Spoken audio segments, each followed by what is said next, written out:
छात्रों, अभी हमने कविता पर विचार किया, कविता स्वरूप लेखन। अब दूसरा भाग उसमें कहानी है। कहानी, लेखन, स्वरूप और महत्व। कहानी एक वैसी साहित्यिक विधा है। साहित्यिक विधा बनने से पहले भी हम उसे लोक विधा कहते हैं, क्योंकि मनुष्य बचपन से मनुष्य को आदत है कहानी सुनने की। हमसे कथा कहते हैं।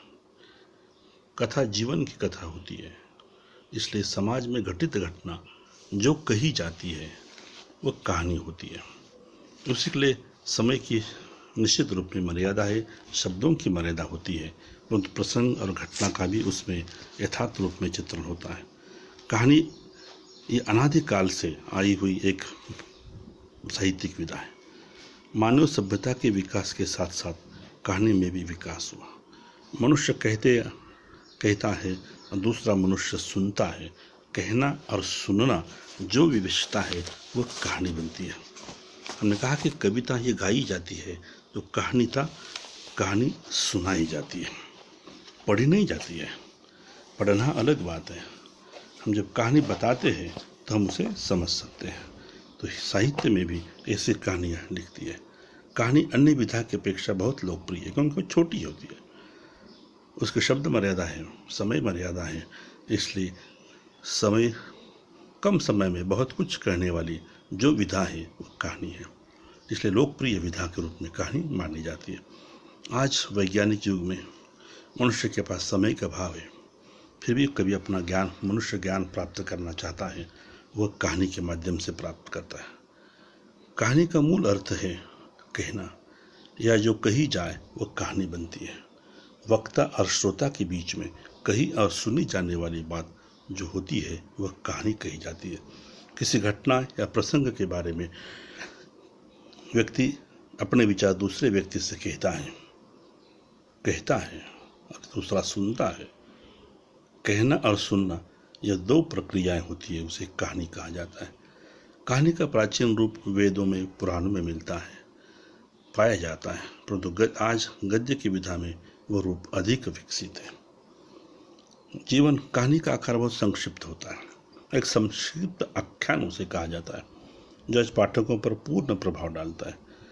इसलिए मैंने कहा था, किसी एक पक्ष का, किसी एक घटना का, किसी एक पात्र के माध्यम से जीवन का चित्रण संवेदनात्मक दृष्टि से कराने में सक्षम जो होती है विचारधारा साहित्यिक विधा, वह कहानी है। इसलिए कठिन शब्दों में न बांधना, बल्कि सरल और लोक भाषा के शब्दों का प्रयोग करते हुए जो बनती है वह कहानी बनती है। अंग्रेजी में उसे शॉर्ट स्टोरी कहा है, संस्कृत में कथा कहा है, बंगला में गल्प कहते हैं। दरअसल यह मनुष्य की सामाजिक और रचनात्मक अभिव्यक्ति है। वह एक ऐसी रचना है जो मानव जीवन के किसी एक अंग को स्पष्ट करती है, एक घटना को स्पष्ट करती है। इसलिए प्रेमचंद जी ने उसे एक सर्वश्रेष्ठ साहित्यिक प्रकार माना है। कहते कि प्रेमचंद कहते वह कहानी सबसे उत्तम है जो किसी मनोवैज्ञानिक सत्य पर आधारित होती है, जो लेखन बिंदुओं के माध्यम से मनुष्य को सोचने के लिए मजबूर करती है, जिसमें संवेदना है, जिसमें समाज जीवन का चित्रण है। और इसलिए प्रेमचंद जैसे एक महान, उनका मानस सरोवर नाम के कथा संग्रह 7 खंडों में विभाजित यह उनका कथा संग्रह मानस सरोवर भाग 1 से लेकर भाग 7 तक, जिसमें पूरे उत्तर भारत का समग्र जीवन उसमें चित्रित है।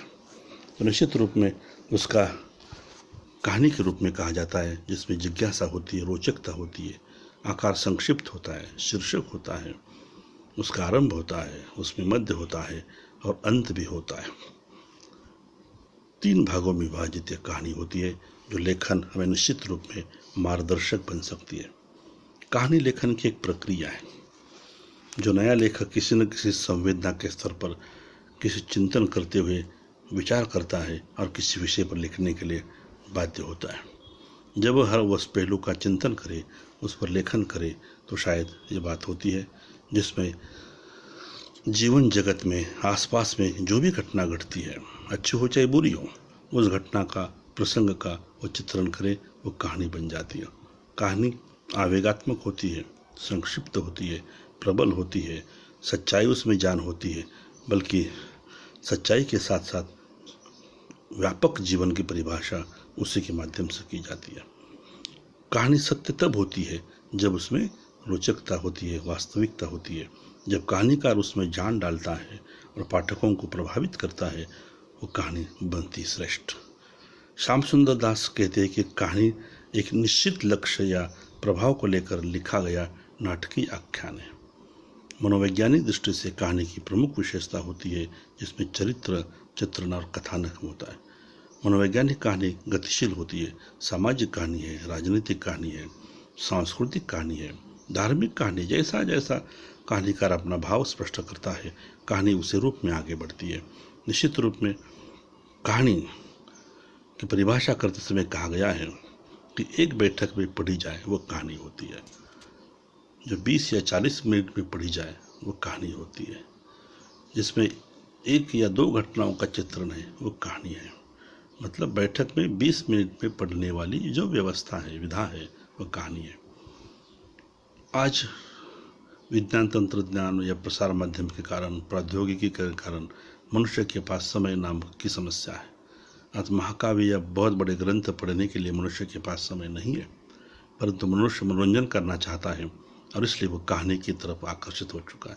इन 10-15 मिनटों में मनोरंजन करने वाली, ज्ञान देने वाली, जीवन का यथार्थ चित्रण करने वाली जो व्यवस्था होती है उसे सामान्यतः यह कहानी कहा जाता है। और जो कहानी है, जो कहानीकार अपने आसपास में, अपने परिवेश में घटने वाली घटना को अभिव्यक्त करता है। गुलाब राय के मतानुसार कहानी छोटी होती है मगर उसमें अपने आप में पूर्ण रचना होती है। 10 मिनट में, 20 मिनट में होती है मगर वो रचना परिपूर्ण होती है, अधूरी कहानी नहीं होती है। इसलिए 2 पन्नों की, 2 पृष्ठों की रचना भी अपने आप में परिपूर्ण बन जाती है, क्योंकि वह एक घटना, एक प्रसंग को स्पष्ट करती है और उसी के माध्यम से कहानीकार कुछ संदेश देने की क्षमता रखता है। कहानी के प्रारंभ में, कहानी का प्रारंभ सरल सामान्य होता है, जिसे आरंभ कहा जाता है। सामान्य घटना का चित्रण होता है। बीच में नायक की चरमोत्कर्षक स्थिति पैदा होती है। नायक के हाथों से कोई बहुत बड़े कर्म होते हैं, कोई घटनाओं का चित्रण होता है, वो मध्य के रूप में आता है और अंत में फल की प्राप्ति होती है। सुखांत हो चाहे दुखांत हो, वो कहानी का अंत होता है। विशेषतः भारतीय कहानी में सुखांत की परिभाषा आई है। हम ट्रेजेडी को नहीं मानते हैं, हम शोकांति को स्वीकार नहीं करते हैं। माना जाता है हर कहानी का अंत सुखांत हो। शायद सुखांत कहानी भी लोगों को पढ़ने के लिए अच्छी लगती है, फिर भी जो भी हो, क्योंकि जीवन में सुख और दुख दोनों घटनाएं होती है। साहित्यकार उसमें उसे चित्रण करता है। कहानी छोटी है परंतु उसमें संवाद होता है। कहानी जिस परिवेश में घटी है, जिस प्रदेश की है, वहाँ का पृष्ठभूमि, भौगोलिक स्थिति का चित्रण संक्षेप में होता है, वहाँ का वातावरण का चित्रण होता है। 1-2 पात्रों के माध्यम से उनके जीवन में घटित घटनाओं का चित्रण होता है, वह चरित्र चित्रण बन जाता है। वो कथा वस्तु होती है, चरित्र चित्रण होता है, देश का वातावरण होता है, यत्र तत्र छोटा संवाद होता ही है, भाषा शैली होती है। मतलब साहित्य के सभी तत्व इस छोटी सी रचना में व्यक्त होते हैं। उसी का उद्देश्य भी होता है। साहित्यकार, कहानीकार का हर रचना का अपना उद्देश्य और उसी को अनुसार यह कहानी बनती है। इसलिए कहानी होती है, उद्देश्य महान होता है और इसलिए नाटकीयता, मनोवैज्ञानिकता, सजीवता, सक्रियता, चिंतनशीलता यह कहानी की विशेषता बनती है। तो कहानी का जो महत्व है, कहानी क्यों लिखी जाती है और उसी का उपयोग क्या है, उसे पर हम थोड़ी सी बात करेंगे। साहित्य की, संसार की हर एक विधा उपयोगी है और महत्वपूर्ण भी होती है। कविता की तरह कहानी भी अपना महत्वपूर्ण स्थान स्थापित करती है।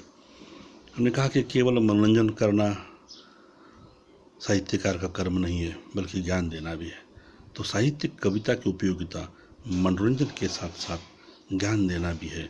मानव जीवन के समस्याओं को प्रकाश डालना, उसके सुलझाना, मानसिक गुत्थियों को समझाना, उस समस्या को स्पष्ट करना, जो समस्या है उसी पर कोई सलाह देने की कार्य भी कहानीकार करता है।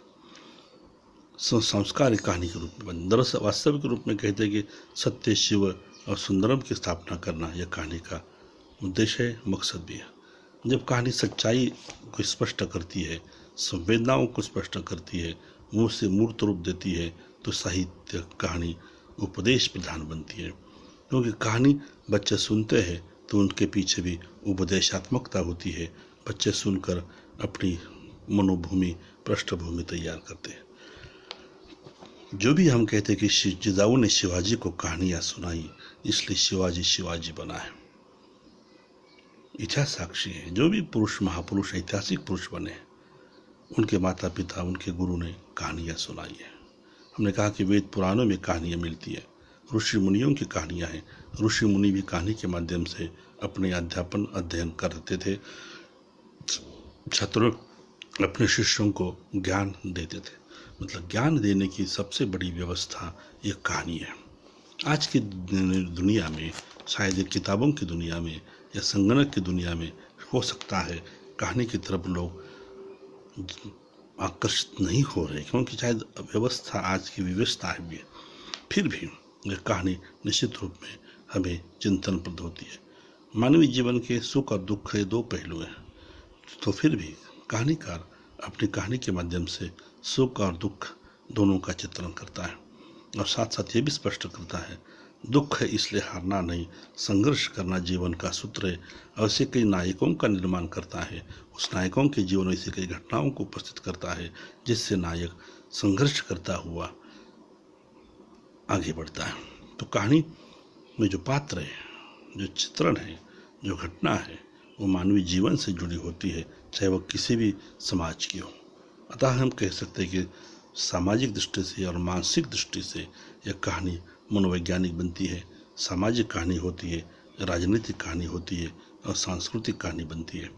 जिस ढंग से वो कहानी आगे बढ़ेगी तो समाज भी उसे प्राप्त करेगा। निश्चित रूप में ये पाठकों को प्रभावित करने वाली और छोटी सी रचना है, फिर भी जनप्रिय कहानी है। ऐसी कहानी आज हम कई रचनाओं को देखते हैं। जो भी प्रसंग आप भी रास्ते पर कोई मिले व्यक्ति, तो भी हम उस पर शब्दबद्ध रचना कर सकते हैं, वो कहानी बनती है। सिर्फ कहानी के लिए हमें आंखें खुली रखना अनिवार्य है। उस घटना को देखना होगा, उस परिस्थिति को देखना होगा। आज भी लोग कहानियाँ लिखते भी हैं। आप में से भी छात्रों ऐसे कई बच्चे होंगे जो कहानियाँ लिखते हैं। तो कहानी को आकार देना एक साहित्यकार की जो कला है, शायद आपको नहीं आएगी, पर भविष्य में हो सकता है जो आपके हाथों से, अपने कलम से आप शब्द सार को रेखांकित करोगे, घटना को रेखांकित करोगे, तो आप भी महान कलाकार, महान कहानीकार बन सकते हैं। इसलिए जीवन की व्याख्या करने वाली एक छोटी सी विधा यह कहानी है। वो कहानी जो कही जाती है, जो सुनी जाती है। धन्यवाद।